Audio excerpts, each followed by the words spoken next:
নমস্কার, শুভঙ্কর কয়াল ইউটিউব চ্যানেলের পক্ষ থেকে আপনাদের প্রত্যেককে জানাই স্বাগত। কয়েকটা গুরুত্বপূর্ণ আপডেট। পিএসসি মিসলেনিয়াসের রেজাল্ট কবে প্রকাশিত হবে, ক্লার্কশিপের এখনও খাতা দেখা শুরু হয়নি, আর ডব্লিউবিসিএস এর রেজাল্ট সংক্রান্ত এবং ওয়ার্কস অ্যান্ড অ্যাকাউন্টসের রেজাল্ট সংক্রান্ত এই ইনফরমেশনগুলো পাওয়া পিএসসির একজন প্রাক্তন শ্রদ্ধেয় স্যারের থেকে। প্রথমত ওয়ার্কস অ্যান্ড অ্যাকাউন্টসের রেজাল্টের কথা বলে দেওয়া যাক। এটা 2018 সালের একটা পরীক্ষা, বর্তমানে 2025 সাল চলছে। দীর্ঘ নয়, খুব অল্প সময়ের মধ্যেই আর কি পিএসসি রেজাল্টটা পাবলিশ করছে। তো আপাতত খবর এটা যে 2018 সালের পরীক্ষা 2025 সালে এসে ফাইনালি তার রেজাল্টটা রেডি হয়েছে, যে কোনো দিন নাকি প্রকাশ হতে পারে। দেখা যাক কবে প্রকাশ হয়। ওয়ার্কস অ্যান্ড অ্যাকাউন্টস 2018 খবর এটা। ডব্লিউবিসিএস এর রেজাল্টের ব্যাপারে, বিশেষ করে ডব্লিউবিসিএস 2022 রেজাল্টের ব্যাপারে যেটা জানা গেছে সেটা হলো যে ডব্লিউবিসিএস 2022 রেজাল্ট মানে এবি এর রেজাল্ট, যেটার ইন্টারভিউ হয়ে গেল, সেটারও মে মাসে আসার সম্ভাবনা খুব একটা নেই, জুনে আসলেও আসতে পারে। এবং তার সাথে সাথে গ্রুপ সি ডি এর মেনের রেজাল্ট, মাফ করবেন, গ্রুপ সি এর মেনের রেজাল্টটাও, ডি এর নয়, ডেট আরও পরে হয়তো আসবে, গ্রুপ সি এর মেনের রেজাল্টটাও হয়তো জুন মাসে আসতে পারে। অর্থাৎ আবারও বলি, ডব্লিউবিসিএস 2022 গ্রুপ এ বি এর ফাইনাল রেজাল্ট এবং গ্রুপ সি এর মেন্সের রেজাল্ট এটা হয়তো জুন মাসে আসতে পারে। আর যেটা খবর, পিএসসি মিসলেনিয়াসের রেজাল্ট কবে আসতে পারে, ক্লার্কশিপের খাতা দেখা এখনও পর্যন্ত শুরু হয়নি, সেটা তো বলেই দিলাম। দেখুন, এই ব্যাপারে শ্রদ্ধেয় স্যার যেটা জানিয়েছেন, পিএসসি মিসলেনিয়াসের রেজাল্ট মে মাসে তো আসছেই না, জুন মাসে সম্ভাবনা হতেও পারে। উনি বলেছেন জুনের আগে রেজাল্টের সম্ভাবনা নেই, এবং জুনেও কতটা আসবে ঠিক নেই। কেন? মিসলেনিয়াসের খাতা দেখা এখনও শেষ হয়নি।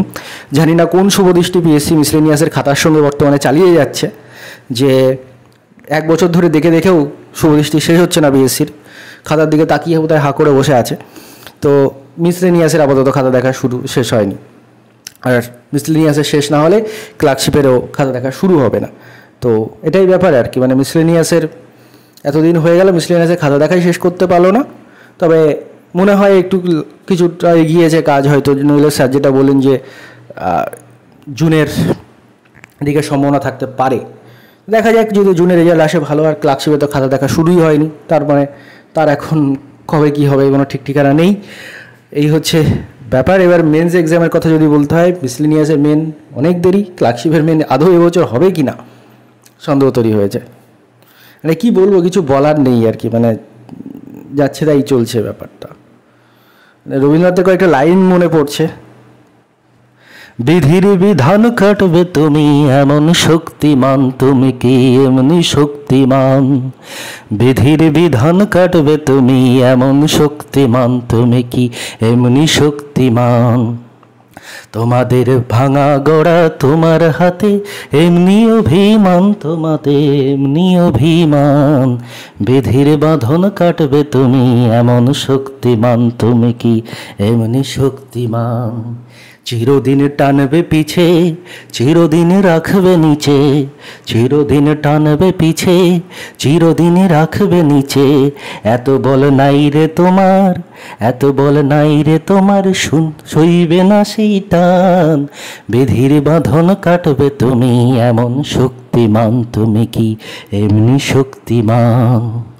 শাসনে যতই ঘেরো আছে বল দুর্বলেরও, শাসনে যতই ঘেরো আছে বল দুর্বলেরও। হও না যতই বড় আছেন ভগবান, আমাদের শক্তি মেরে তোরাও বাঁচবি নে রে, আমাদের শক্তি মেরে তোরাও বাঁচবি নে রে। বোঝা তোর ভারী হলে ডুববে তোরই খান, বিধির বিধান কাটবে তুমি এমন শক্তিমান, তুমি কি এমনি শক্তিমান। জাস্ট লাইনগুলো মাথায় আসলো, হয়তো লিরিক্স এদিক ওদিক হয়ে গেছে কিছু একটা, কারণ সবসময় মনে থাকে না। তো যাই হোক, গানটা অনেক প্রতিবাদ স্বরূপ। তো মনে হলো এটাই যে বোঝা তোর ভারী হলে ডুববে তোরই খান, বোঝা যত ভারী হবে তোরই খুব তাড়াতাড়ি ডুববে। যাই হোক, কাউকে উদ্দেশ্য করে নয়, এর সঙ্গে কোনো জীবিত বা মৃত মানুষের কোনো সম্পর্ক নেই। ধন্যবাদ আপনার সবাইকে।